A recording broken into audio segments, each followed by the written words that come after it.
This story is titled, My Mother-in-Law Called Me Cheap and Stingy, then threw the ring I bought for her daughter at my face.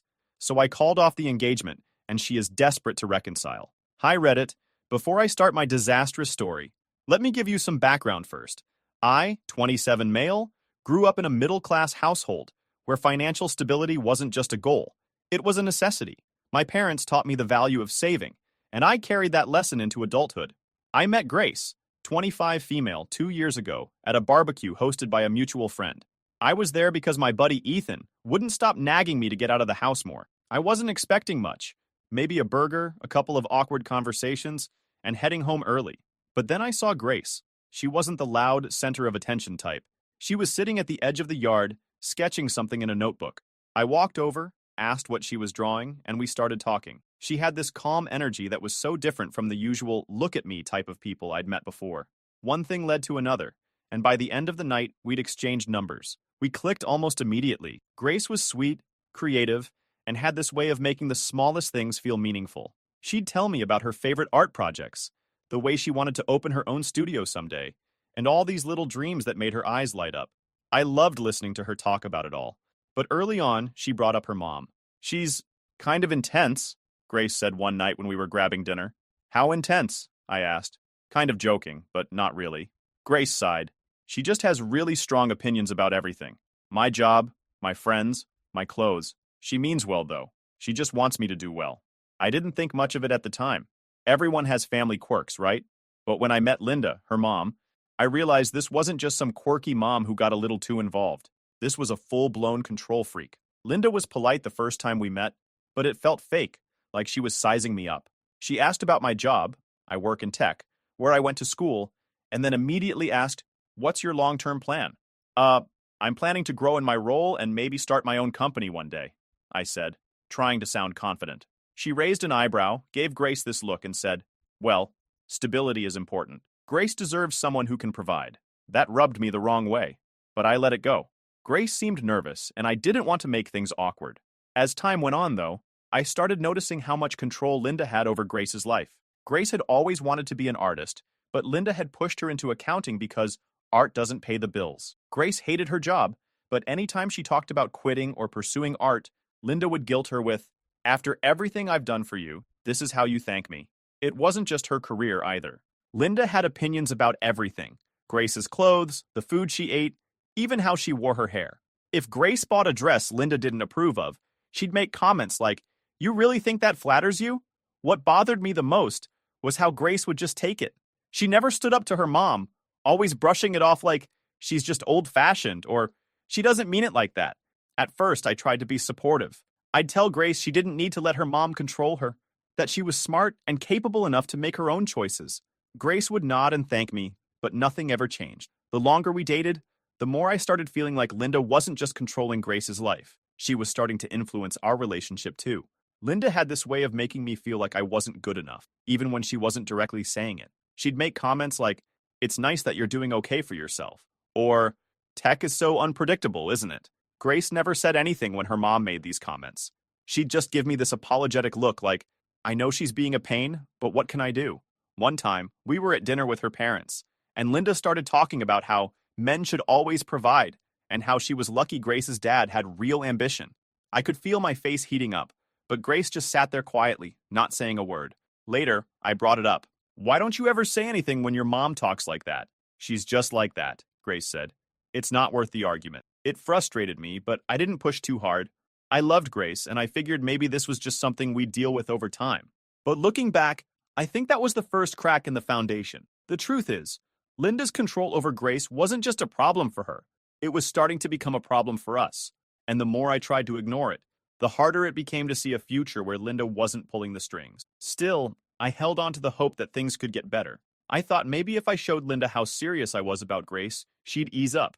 That hope is what led to the proposal, and ultimately, everything that came after. After 2 years of dating, I knew I wanted to marry Grace. Despite her mom's constant interference, I loved Grace for who she was: kind, patient, and creative. I'd spent months saving up for a ring. It wasn't some massive rock that you'd see in a movie, but it was perfect in my eyes. A platinum band with a beautiful diamond solitaire. It was elegant and timeless, something I knew Grace would appreciate. I planned to keep the proposal intimate. Grace had never been one for grand gestures, and I wanted the moment to feel personal and special. One Saturday afternoon, I took her to our favorite park by the river. It was a place we often went to just relax, and it had this spot with a bench overlooking the water. We were sitting there, talking about our plans for the weekend, when I decided to go for it. I pulled out the ring box and got down on one knee. "Grace," I said, feeling my heart race a little, "I love you, and I can't imagine my life without you. Will you marry me?" Her face lit up. "Yes," she said, tears in her eyes. She hugged me so tightly I almost forgot to actually put the ring on her finger. For a few days, everything felt perfect. Grace kept looking at the ring and smiling, and I thought I'd nailed it. We talked about wedding plans, something simple, maybe outdoors, and I started to feel like we were on the same page. Then Grace suggested we visit her parents to share the news and get their blessing. I won't lie, I wasn't thrilled about the idea. Linda wasn't exactly my biggest fan, and I knew she'd have something to say about the ring, the wedding, or both. But Grace seemed so excited about the idea that I didn't want to ruin it for her. "We'll just tell them together," Grace said, squeezing my hand. "Mom will come around. She just needs to see how happy we are." I nodded, even though I wasn't convinced. When we arrived at her parents' house, Linda was sitting in the living room with her husband Mike. Now, Mike's a quiet guy. He mostly stays out of Linda's way, which I can't really blame him for. He gave us a polite nod when we walked in, while Linda's eyes immediately darted to Grace's hand. "What's this?" Linda asked, her tone sharp. Grace smiled, holding up her hand. "We're engaged." For a moment, Linda didn't say anything. She just stared at the ring like she was trying to figure out if it was a joke. Then she let out this small laugh. Not the happy kind, but the kind that makes you feel like you've done something wrong. "That's the ring?" she asked, raising an eyebrow. "Yes. Isn't it beautiful?" Grace said, still smiling. Linda didn't answer. Instead, she walked over, grabbed Grace's hand, and examined the ring like it was a piece of costume jewelry. "It's so small," she finally said. "Are you sure this is an engagement ring?" "Mom," Grace said, her smile fading. "Don't start." "Don't start?" Linda repeated, looking at me now. "Adam, you're telling me you couldn't get her something a little more substantial?" I felt my jaw clench. I'd expected some comments, but this felt like a straight-up attack. "I picked this ring because it's meaningful," I said, trying to stay calm. "It's elegant and within our budget. I didn't think the size of the diamond was what mattered." Linda let go of Grace's hand and crossed her arms. "An engagement ring is supposed to show how serious you are. This looks like you're cutting corners." "Mom!" Grace said, her voice sharper this time. But Linda wasn't done. "I'm just saying, Grace deserves better. If you can't afford a proper ring, how are you going to afford a wedding? Or a house? Or kids?" Mike, who'd been sitting quietly the whole time, finally spoke up. "Linda, maybe we should just congratulate them." Linda shot him a look that could freeze water. "Mike, I'm just being honest. This is our daughter's future we're talking about." I took a deep breath. I love Grace, and I want to build a life with her. I'm not going to blow all my savings on a ring when we have a future to plan for. Linda laughed again, that same condescending laugh. "That's a nice speech, Adam, but it sounds like an excuse." Before I could say anything else, she grabbed the ring off the coffee table where Grace had set it down. "If this is the best you can do," she said, tossing it back onto the table, "then maybe you're not ready for marriage." Grace's face went pale. "Mom, stop," she said, her voice breaking. But Linda ignored her. "Grace, you need to think about this. Marriage is a serious commitment. You can't just say yes to the first guy who comes along with a cheap ring." That was it for me. I stood up, my hands clenched into fists at my sides. "I'm not going to sit here and be insulted. I love Grace, but I won't let you disrespect me like this." Linda didn't even flinch. "If you're serious about marrying my daughter, you'll prove it. Get her a real ring. Until then, don't waste our time." I turned to Grace, hoping she'd say something, anything to back me up. But she just stood there, looking torn. "Adam, let's just go," she finally said, her voice barely above a whisper. We left, the car ride back to my apartment completely silent. I wanted to talk about what had just happened, but I also didn't trust myself to say something I'd regret. When we got to my place, Grace finally spoke up. "I'm sorry about my mom. She's just protective." "Protective?" I repeated, my voice rising. "Grace, she called the ring cheap and threw it at me. That's not protective. That's cruel." "She doesn't mean it like that," Grace said, avoiding my eyes. "She just has high standards." "High standards?" I said, shaking my head. "Grace, she disrespected me in front of you, and you didn't say a word. How am I supposed to deal with that for the rest of my life?" Grace didn't have an answer. She just sat there, looking like she wanted to cry. And for the first time, I started wondering if love was enough to make this work. After the nightmare at Linda's house, Grace and I were in an awkward limbo. We didn't talk much about what had happened, and whenever I brought it up, she'd change the subject or say, "I'll talk to her soon." Days turned into a week, and nothing had changed. Then one evening, Grace dropped a bomb on me. "My mom thinks I should go stay with her for a while," she said hesitantly as we sat on the couch. I almost choked on my drink. "What? Why?" "She just wants to talk things over," Grace said, not meeting my eyes. "Talk things over?" "Grace, she doesn't want to talk. She wants to control you." Grace sighed, fidgeting with her hands. "I know she was out of line, but she's still my mom. She says she wants to help us figure things out." "Help?" I said, incredulous. "Grace, she thinks I'm not good enough for you. How is that helping?" "She's just worried about me," Grace said quietly. "She doesn't want me to make a mistake." I stared at her, trying to wrap my head around it. "You don't actually think this is a good idea, do you?" Grace hesitated. "I don't know. Maybe it'll calm her down. Maybe if I spend some time with her, she'll see how much you mean to me. Or she'll use that time to convince you to leave me," I said, my frustration building. Grace didn't respond. Instead, she looked at the floor, and I could tell her mind was already made up.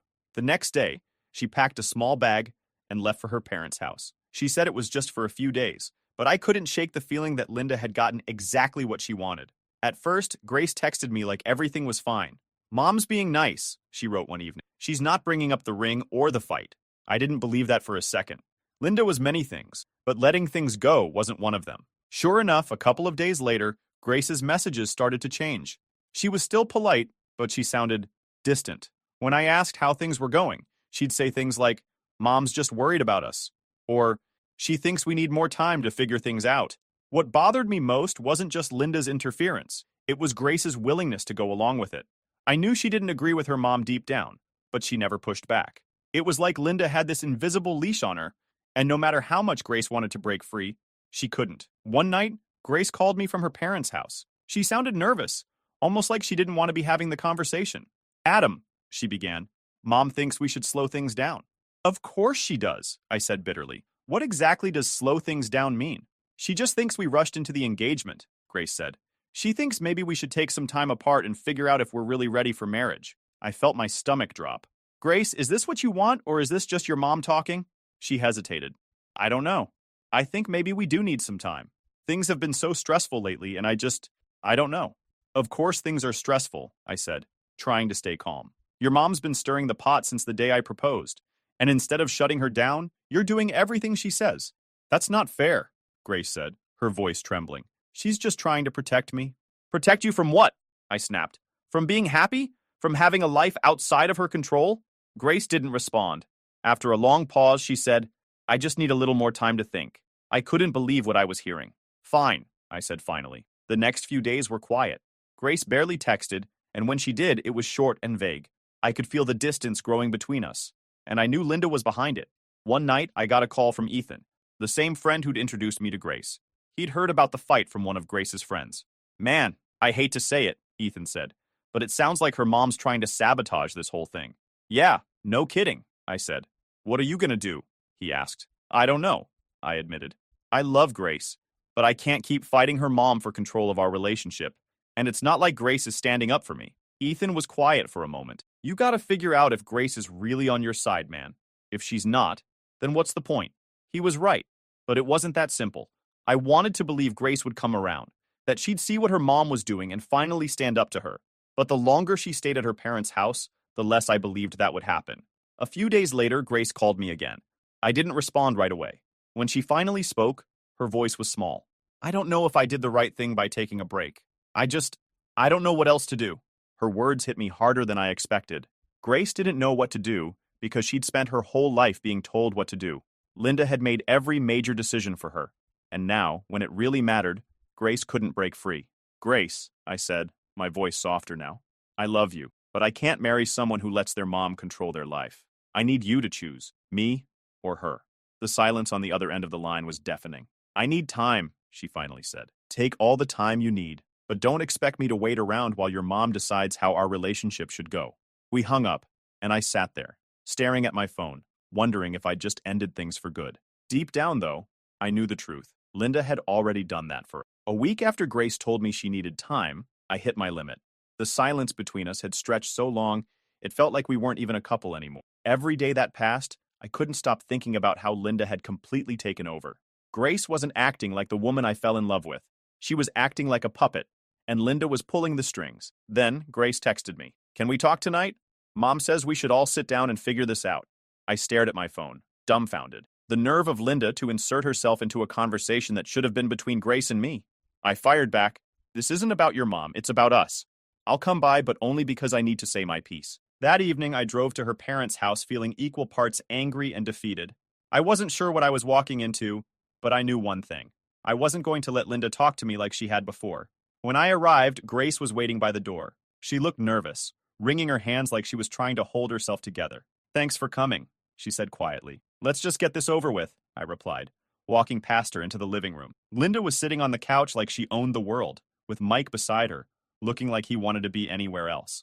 Grace sat down next to her mom, leaving me to take the chair across from them. The setup felt like a bad job interview, and I already knew who wasn't getting hired. Linda spoke first. Adam, we're glad you're here. This has been a stressful time for Grace, and we want to make sure she's making the right decisions for her future. I clenched my jaw. This isn't about Grace's future. This is about you controlling her life. Linda's smile didn't falter, but her tone turned sharper. I'm her mother. It's my job to make sure she's taken care of. And what about my job as her fiancé? I shot back. Or does that not count because I didn't buy a ring big enough for your standards? Grace flinched but didn't say anything. Linda, however, leaned forward like she'd been waiting for this moment. It's not about the size of the ring, Adam. It's about what it represents. A man who can't invest in a proper engagement ring clearly doesn't take marriage seriously. I laughed, but there was no humor in it. You mean a man who doesn't go into debt to impress you? Because that's what this is really about, isn't it? You want me to prove myself to you, not Grace. Linda didn't deny it. If you're going to marry my daughter, you have to show me that you're capable of giving her the life she deserves. And what about what Grace wants? I asked, turning to her. Do you even care about that? Grace opened her mouth to speak, but Linda cut her off. Of course I care about what Grace wants. That's why I'm here. To guide her. Guide her? I said, my voice rising. Linda, you don't guide her. You control her. And Grace, you let her. You let her dictate everything, even our relationship. Grace finally spoke, her voice shaky. I just don't want to upset her. And what about upsetting me? I asked. Do my feelings matter at all in this? Or is this just about keeping your mom happy? Adam, it's not that simple, Grace said, tears welling up in her eyes. It is that simple, I said. You either want to marry me or you don't. And if you do, then you need to stand up to her. Linda let out a short laugh. You're giving her an ultimatum? That's rich. You're acting like you're doing her a favor by marrying her.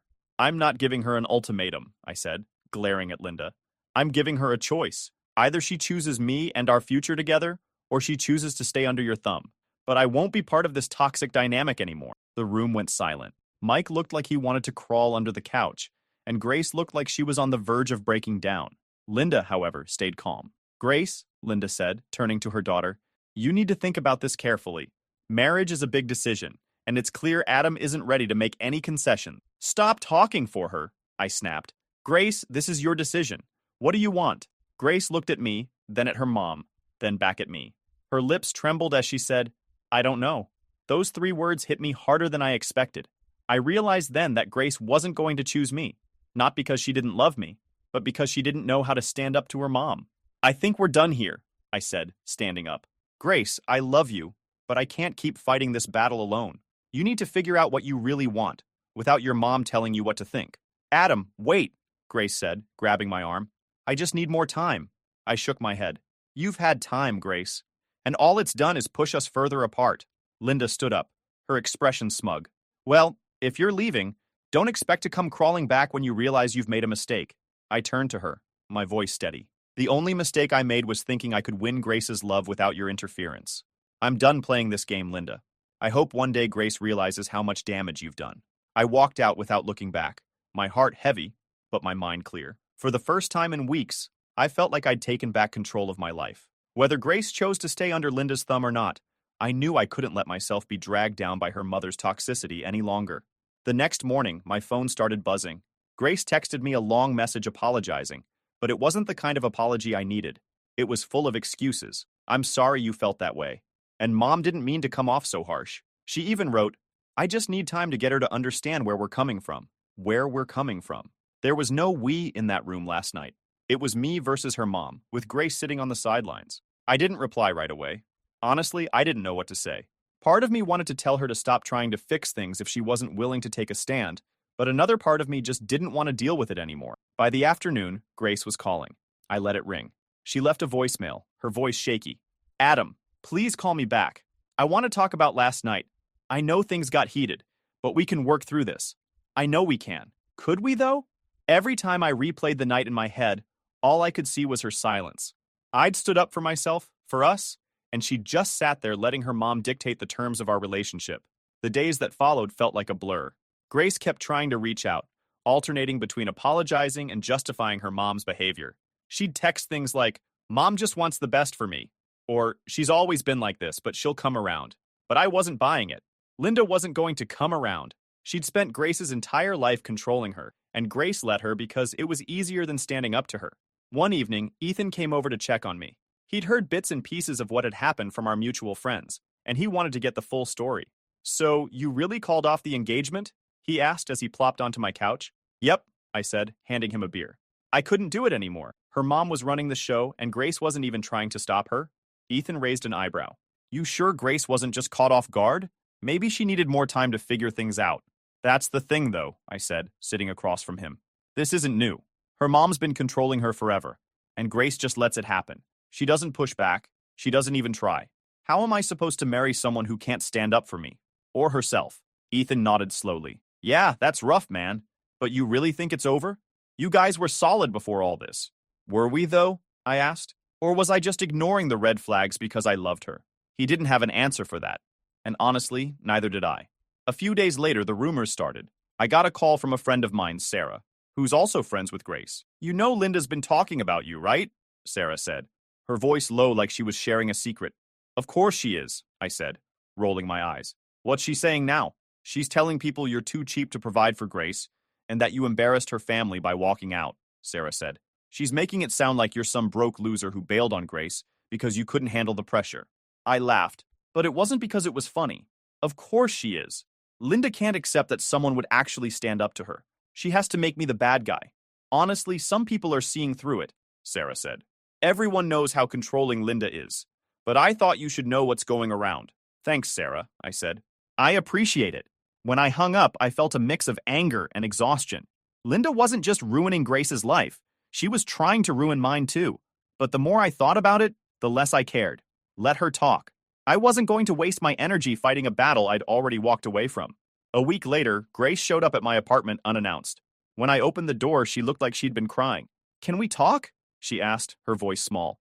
I stepped aside and let her in. She sat on the couch, clutching her hands in her lap like she was afraid they'd fly away. "I'm sorry," she said after a long pause. "I'm sorry for not standing up for you. I know I should have, but it's just so hard with my mom." "I get that," I said, sitting across from her. "But Grace, this isn't just about your mom. This is about us. I need a partner who has my back. And that night, you didn't." "I know," she said, her voice breaking. "I know I let you down, but I love you, Adam. I don't want to lose you." "I love you too," I said, my voice soft. "But love isn't enough if you're not willing to fight for us. Your mom's always going to be in the picture. And if you can't stand up to her now, how will you stand up to her when we're married? When we have kids?" Grace didn't have an answer. She just sat there, tears streaming down her face. "Grace," I said gently, "I need you to take a hard look at this situation. Not just for me, but for yourself. Do you really want to spend the rest of your life living in your mom's shadow?" She nodded slowly. "I know you're right," she said, "but I don't know how to change. You have to figure that out," I said. "But I can't be the one to do it for you." She left that night, and I knew it was the last time we'd talk as a couple. Linda tried to contact me once, sending a text that read, "If you'd just apologize, we could all move past this." I deleted it without replying. After I walked away from Grace and Linda, I didn't expect to hear much about what happened to them. I thought I'd left that chapter behind for good. But life has a funny way of keeping you connected to things you're trying to let go of. A few weeks after I returned the engagement ring, Sarah, our mutual friend, reached out again. "Hey," she said over the phone, "you're not going to believe what Linda's up to now." I sighed, already tired of hearing Linda's name. "What now?" "She's trying to set Grace up with this guy," Sarah said. "Some rich guy she met through one of her charity events. He's older, like mid-40s, and apparently loaded." "That sounds about right," I said bitterly. "Linda's dream. A guy with a fat wallet who doesn't care about anything else." Sarah lowered her voice, as if Grace might overhear her.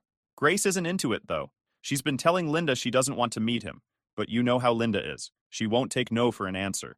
It didn't surprise me. Linda had always treated Grace's life like it was a chessboard, and Grace was just another piece she could move around to suit her own goals. A month later, I ran into Ethan at the gym. He mentioned that Grace had moved out of her parents' house. Wait, what?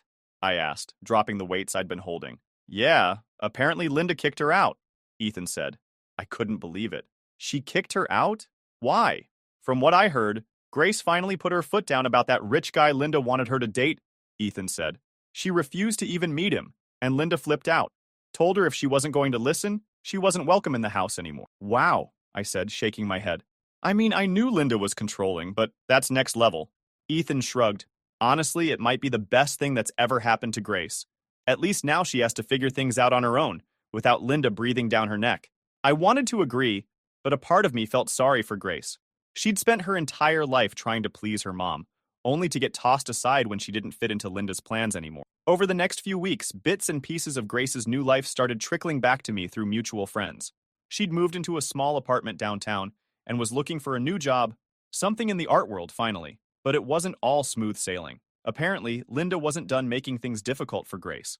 She'd been bad-mouthing her to family and friends, saying things like, I did everything for her, and this is how she repays me. One of Grace's cousins even told me that Linda had tried to cut Grace off financially. She thinks if Grace struggles enough, she'll come crawling back, the cousin said. That sounded exactly like something Linda would do. Use money as a leash to try to drag Grace back into line. But from what I heard, Grace wasn't biting. She was working odd jobs, selling some of her art online, and doing whatever she could to make ends meet. One day, I got a text from Grace. My heart skipped for a moment seeing her name pop up after weeks of silence. The message read, Hey, can we talk? I really need someone right now. I stared at my phone, unsure of how to respond. Part of me wanted to ignore it, but I replied, What's going on? She called almost immediately, her voice trembling. Adam, I'm so sorry for everything. You were right about my mom. She's been impossible. She kicked me out because I wouldn't meet this guy she's trying to set me up with. I sighed, the familiar mix of frustration and pity bubbling up. Grace, I'm sorry you're going through that, but I don't know what you want from me. I told you this would happen if you didn't stand up to her. I know, she said quickly, her voice breaking. I know I messed up, and I should have defended you, but I'm trying to fix things now. I'm trying to figure out my life, and I just need someone to talk to. Grace, I said, trying to keep my tone steady. I'm glad you're starting to see the problem, but you didn't choose me when it mattered. You let your mom push me away. I can't be the person who picks up the pieces now. She went quiet for a moment, then said, I understand. I don't know who else to turn to. It hurt to hear her say that. I'd wanted to be her person for so long, but now it felt like too little, too late. You'll figure it out, I said softly. You're stronger than you think, but you need to do this on your own. A few months later, I heard through the grapevine that Linda had finally stopped trying to control Grace's life, or at least scaled back. Grace had gone no contact with her mom for a while, which I imagine was the wake-up call Linda needed. But even if Linda did try to patch things up, I doubted their relationship would ever be the same. As for me, I'd moved on. I wasn't dating anyone seriously yet, but I was taking my time figuring out what I wanted in a partner. One thing was for sure. I wasn't going to settle for someone who let other people dictate their life. Looking back, I don't regret calling off the engagement. It wasn't an easy decision, but it was the right one. Grace needed to break free from her mom's control, and I couldn't do that for her. She had to do it on her own, in her own time.